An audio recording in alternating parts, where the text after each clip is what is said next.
السلام عليكم ورحمة الله وبركاته. مرحبا بكم يا حلوين في فيديو جديد. إن شاء الله تكونوا بخير. كل سنة وانتم طيبين علشان رمضان. ربنا يتقبل منكم ومننا يا رب صيامكم وقيامكم وصالح أعمالكم بإذن الله.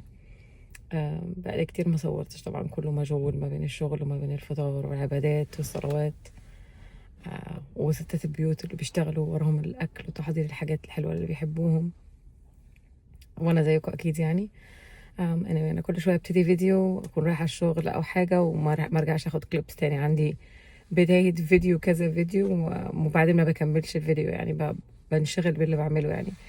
فالنهارده ما عنديش شغل، بس نازله اجيب شويه حاجات عشان الفطار وكده. عند ادونيس، طبعا انتوا عارفين انا بحب اروح عند ادونيس عشان المنتجات العربيه.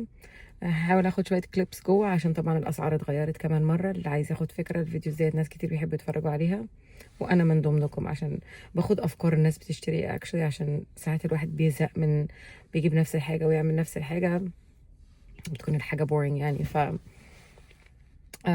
تجديد الحاجه يعني ناخد افكار من بعض يعني. فهحاول اخد شويه كليبس. احنا في كندا عملوا علينا تيرفس لان اكلنا كله بيجي من المكسيك ومن امريكا طبعا. ففي حرب ما بين البلدين يعني. انا ماليش في السياسه اكيد، بس في حاجات غليت عندنا يعني بسبب كده، ومن ضمنها الاكل. فخلينا نشوف فرق الاسعار. اللي حابب يقارن يعني. انا عملت كذا فيديو عندي عن الشوبينج من ادونيس بالذات. وبعد كده رايحه محل اسمه اي جي اي بيبيع مانجا فروزن، عشان انا بعمل سموذي على الفطار، سموذي فاكهه. لان طبعا الواحد ما بياكلش فواكه وخضار كفايه في رمضان، فانا بحب اضرب سموذي يعني. عشان ناخد اي حاجه مفيده يعني مع الفطار يعني. فهاخدكم معايا ان شاء الله يعجبكم الفيديو. reusable bags بتاعتي الكارت، وهندخل بقى.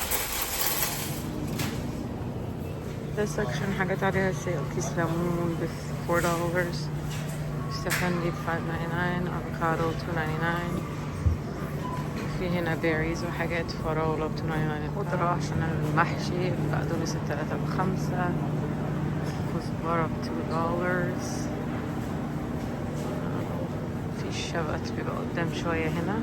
فلفل ألوان الكيس فيه 4 ب$4 يعني. الفلفلية $1.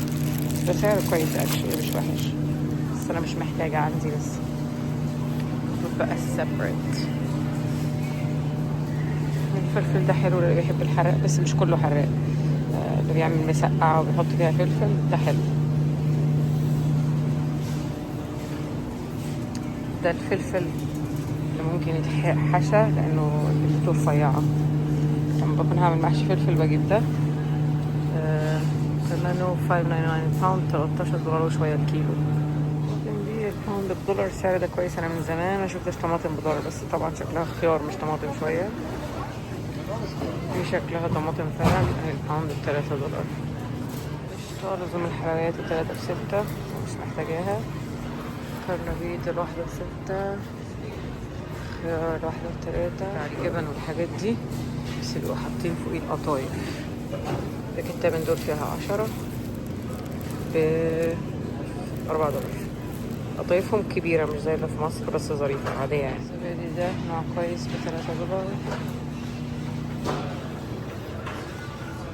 $6.99 أعتقد فيها 12 باكت. دي زبادي بالفاكهة. ده قسم اللحوم الحلال. خلينا نبص. دي شكلها فخدة ضاني أو حاجة يعني. اقرا التيكت. شكلها مستوردة، دي من استراليا أو نيوزيلندا.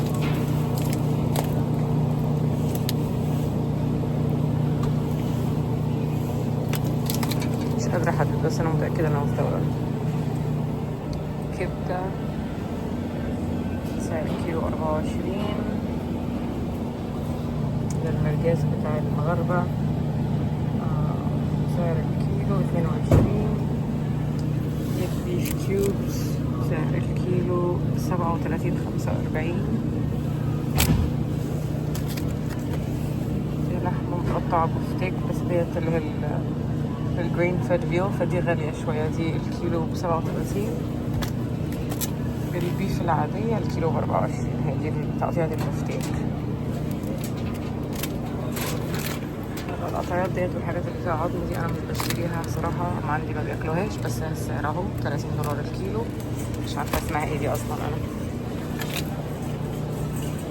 بتتعمل روز بيف يعني ب26 الكيلو. انا بجيب الفراخ الحلال من كاسكو بتبقى ارخص. هنا عاملينها الفرخة اللي على بعضها الكيلو ب$5. ده سعر كويس اكشلي اللي عايز فرخة على بعضها.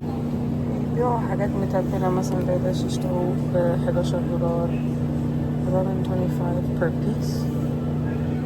يعني مش عارفة دي وزنها كام اكشلي، مش كاتبين بالوزن بس هي بالتري يعني. ده نوع تاني من التتبيلة اهو. ديت اللي هي الدرام ستيكس $6 الكيلو. سعرها كويس مش وحش. متبلة جاهزة باربيكيو تشيكن اعتقد مارينيت يعني الكيلو $6.50. اللبن 2 لتر $5. ال4 لتر على بعض $10. اللبن ارخص من كده في كاسكو، انا بجيب اللبن من كاسكو بس في انواع كتيرة يعني. ده الجلاش ده التخين ب$3.79 وده الرفيع $3.79 برضه. ودي الكنافة بتاعتهم بيبقى في التلاجة هنا، دي ب$4.29 اعتقد نص كيلو تقريبا.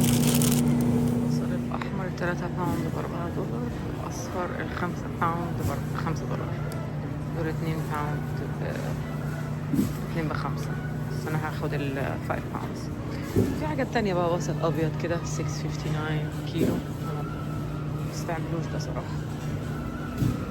هنا فواكه اهي، ده ميلون جيو ده ب$6.99 الحبة. مش عارفة نوع الميلون ده اسمه كاناري ميلون $4 الكيلو. في بابايا ب$6.59 الكيلو. الخيار اللبناني ب$2.99 الباوند $6.59 الكيلو. انا هروح هنا لان ادونيس بدأ يعمل الكوسة المتقورة دي توفيرا للوقت صراحة. هي غالية شوية $10. كانوا عملوها ب9 غلوها $1 كمان اهي. بيبقوا 10 حبات تقريبا، يبقى 4 19 10 حبات توفيرا للوقت. دي اخدتها مرة، ممكن اخد واحدة النهاردة اكشلي عشان عندي حشو جاهز في البيت. كيلو ب4. بتنجان نفس الشيء. في كرنب كمان، ده المدور العادي بتاعهم، وده الفلات اللي احنا بنحشيه ب$1.99 مانجو بتاعت المكسيك دي $5. والالفونسو دي معقولة واحدة $3. دي الوحيدة اللي ممكن الواحد يشتريها طعمها معقول يعني، بس غالية اوي صراحة. يعني احنا في الشتاء فاكتر حاجة الجريب فروت والبرتقال. اشكال والوان هي الاسعار. مش برتقال، ايه ده؟ تانجرين زي ما يكون جامبو يوسفندي، مش عارفة ايه ده، مكتوب عليه تانجيلو مينيلو جامبو.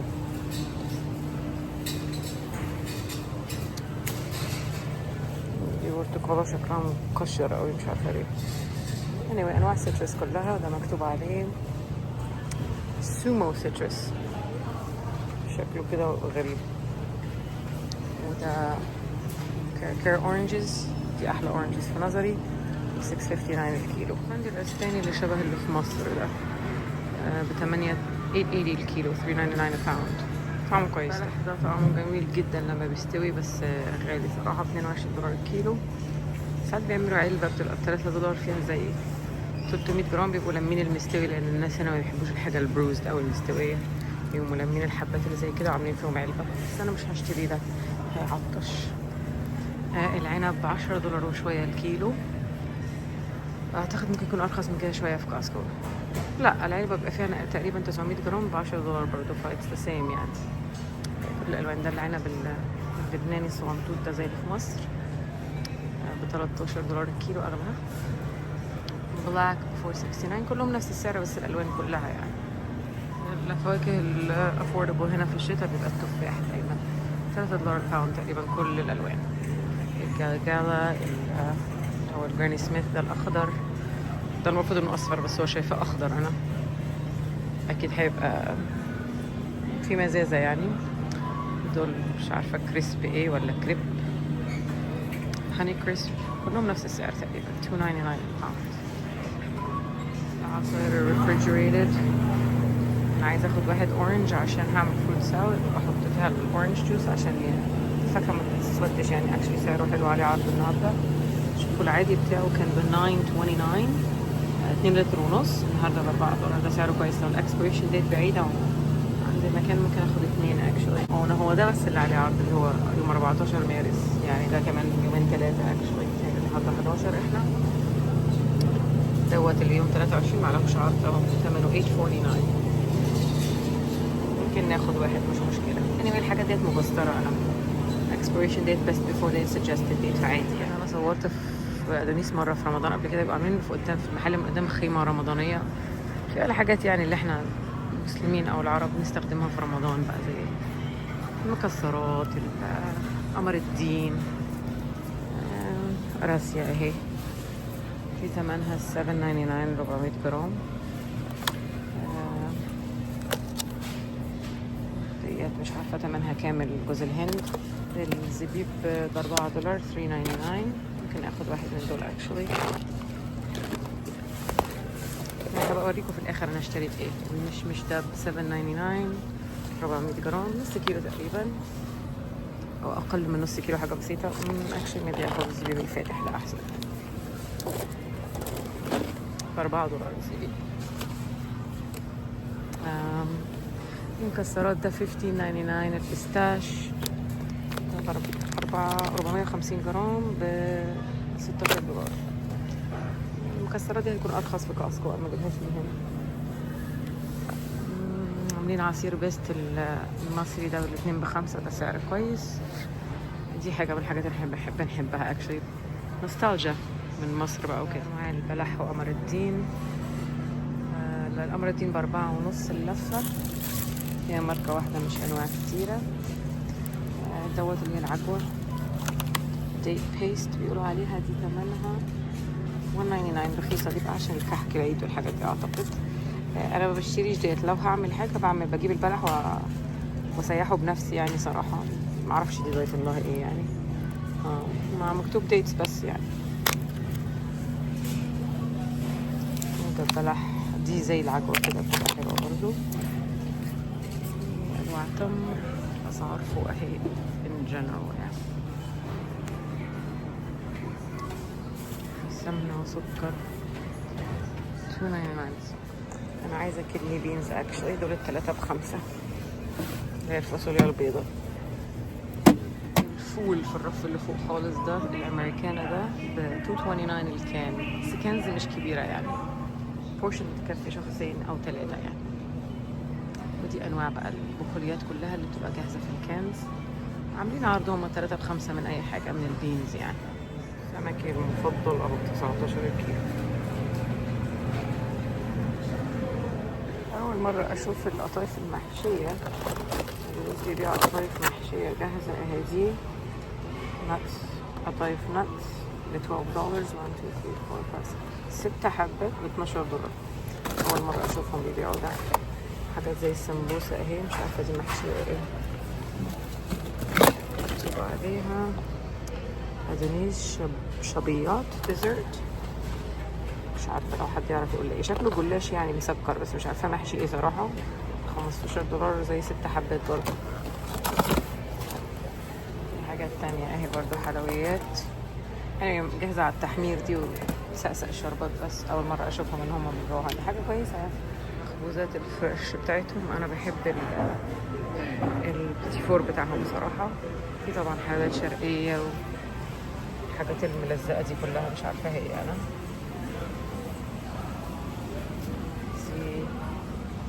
بين نورين دي طعمها كويس، بس أنا مبحبش حاجتهم لأن بيحطوا عليها ماء ورد وأنا مش متعودة على ماء الورد.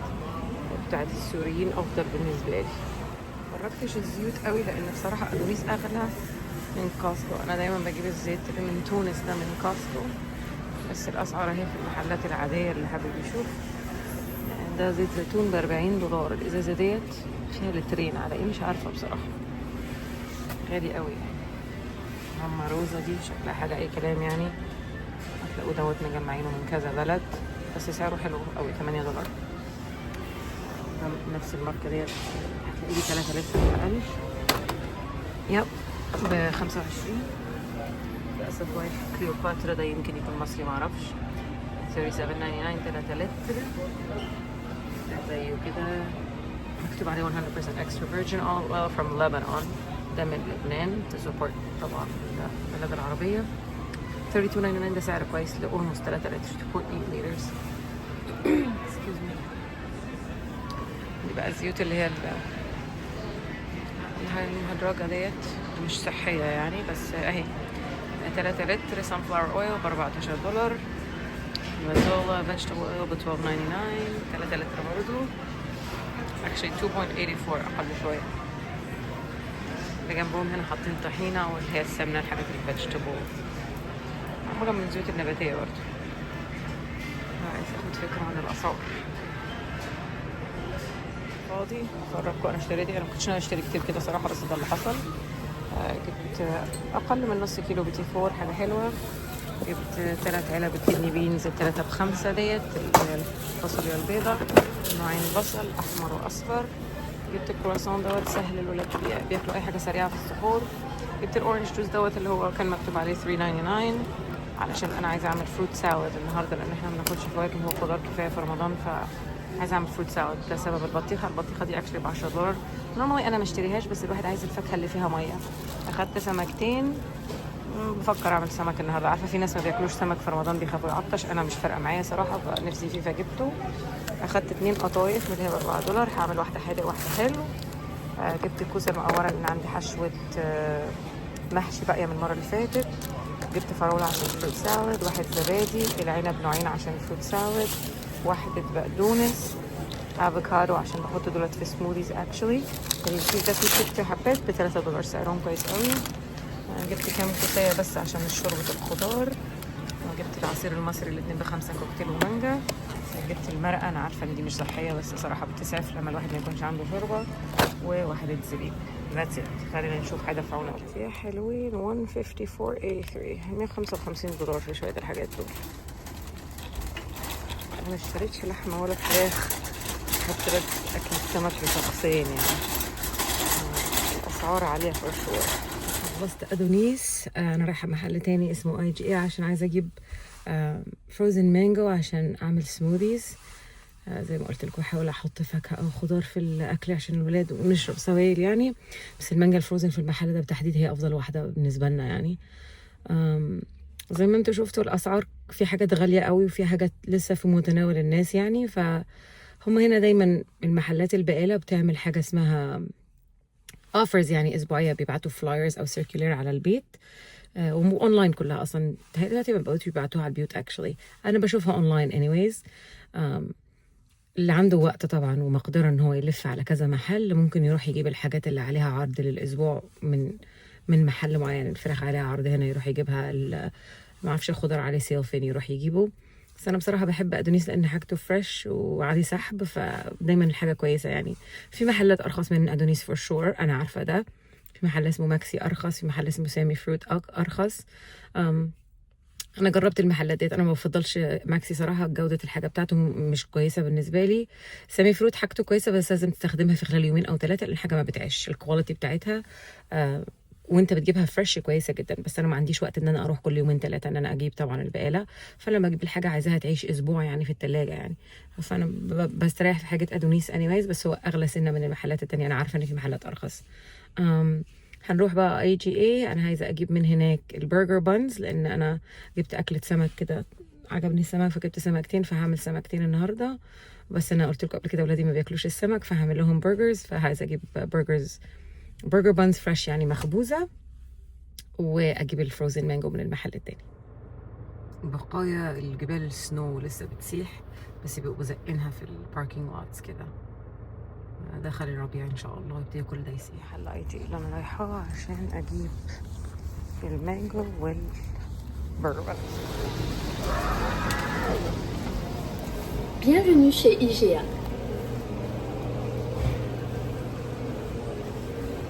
انا رايحه اللي انا جايه عليه مخصوص لان المحل ده اسعاره غاليه.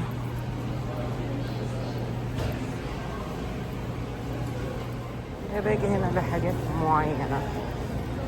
البرجر بانز بتاعتهم بيخبزوها المفروض ديلي، ف ظريفة في بالسمسم وفي بالإيطاليان سيزنينج. شكلها جميل صراحة. أخدت اكشلي كيس من السادة خالص ده عشان ابني ما بيفضلش السمسم، دول $5 6. نروح بقى نجيب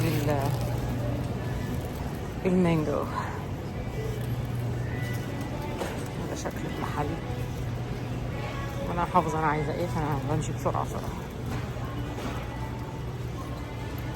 المانجا اللي انا جاية علشانها $1 الكيس. دي احسن مانجا في نظري بتعمل سموذيز. هاخد لي كام كيس من دول. عيش والمانجا وخلاص كده هيجي ايه. روحت نزلت الحاجة بتاعت ادميس في البيت، حتى سبتهم في الاكياس زي ما هما. والجو جميل بصراحة النهاردة، الشمس طالعة ومفيش ايس خالص في الشوارع. وناقص 6 بس وهوا خفيف خالص، فالدنيا مش ساقعة، بس غيرت الجاكيت خففته وإلا حسخن جامد وانا ماشية. وقلت اتمشى، بقالي كتير ما اتمشيتش، يمكن 2 صراحة ما اتمشيتش برا. انا عندي تريدميل في البيت بس عملتها maybe 3 times or so. درجة الكسل مليون يعني. فقررت take advantage يعني وانزل اتمشى قريب من البيت كده على السريع يعني. anyways ايدي بدأت تسقع صراحة، مش عارفة همسك التليفون لمدة قد ايه يعني. السنو بدأ يسيح، مش عارفة انتوا شايفين ورايا هنا في قدام البيوت التمبوز محطوطة وكتير كتير ساح يعني. احنا في مارش النهاردة اعتقد 11 او 12 مارس.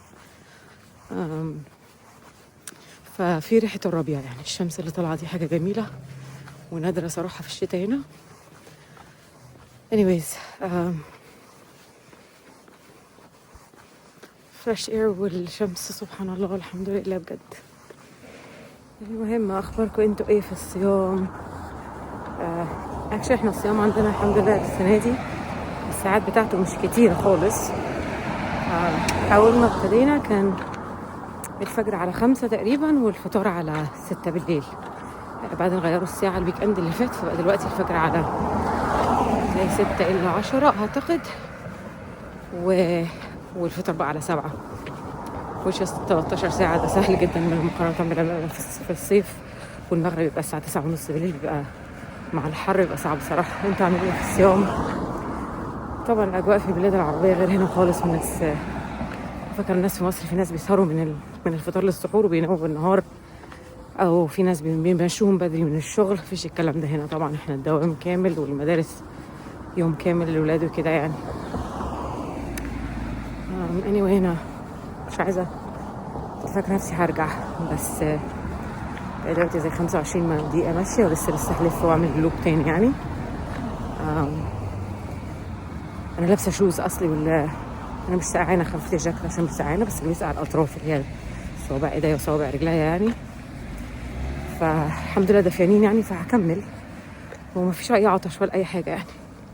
الشمس رائعة بصراحة، والواحد كده بس هي الطلعة الاولانية وبعد كده لما بيطلع خلاص بيكمل يعني. anyway انا ما بعملش فيديوز كتيرة بصراحة، ما عنديش افكار قوي يعني. حاسة عملت توبكس كتيرة وما عنديش توبك معينة حابة اكمل فيه. انا بعمل الديلي فلوجز الصغيرة ديت لما ببقى ورايا حاجة. ساعات اخدتكم في الشغل كتير على قد ما اقدر طبعا، لان انا ما اقدرش اصور وانا بشتغل يعني، باخد اجر على الشغل دوت. في ساعات العمل مش هقعد اصور لكم وانا في العمل ومع الطلبة او مع البيشنتس او في الفصل حتى، ما ينفعش.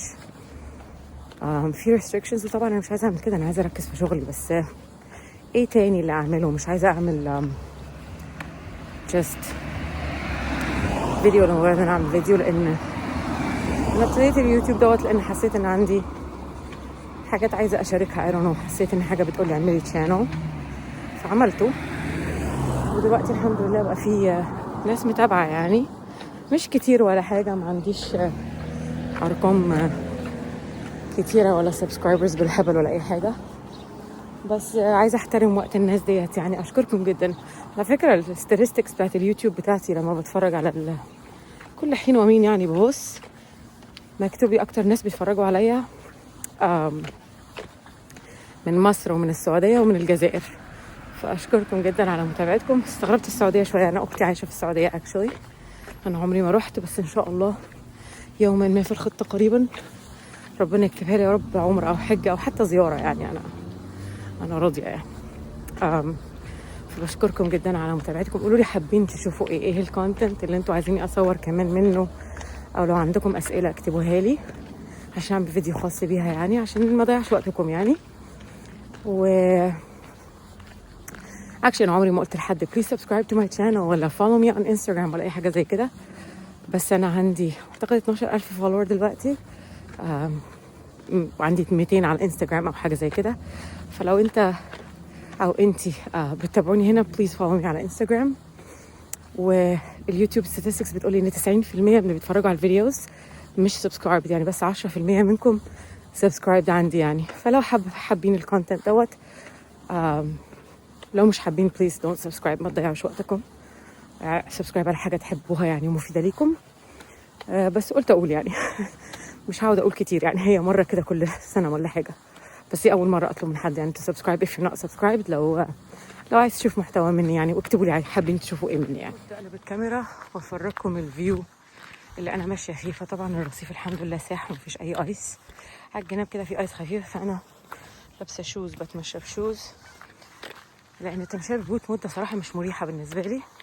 بعملها احيانا بس السنه دي ما عملتش، ميبي مره رحت بالبوت. بس ده المنظر يعني. التلج تقريبا خف خالص خالص الحمد لله، وفي نجيله بدات تبان قدام بعض البيوت زي ما انتوا سامعين كده هدوء، مش سامع غير صوت رجلي.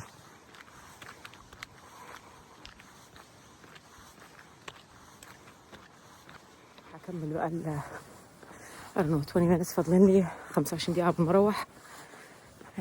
هستمتع بالطبيعة والهدوء والسكينة. يا رب انتوا كمان تكونوا بخير، وربنا يجعل الشهر دوت كريم عليكم ويحقق لكم كل اللي تتمنوه يا رب، ويتقبل دعائكم واحنا واياكم. وما تنسوش تكتبوا لي كومنتس حابين تشوفوا ايه مني، واشكركم جدا جدا على متابعتكم، واشوفكم على خير في الفيديو اللي جاي. باي باي. بونس كليب الناس اللي بيتفرجوا عليا دايما في الصيف، ده البايك تريل اللي انا بمشي عليه. ناس عاملينه تمشيه طبعا يقدروا يدخلوا، الناس اللي عندهم بيتس وكلاب وكده بيمشوا يتمشوا هنا، بس طبعا ما اقدرش اجي هنا بالعجله، بس هو ده الطريق يعني. انا باخده من ورا البيوت، بيبقى بين البيوت كده يعني. anyways شكرا ليكم.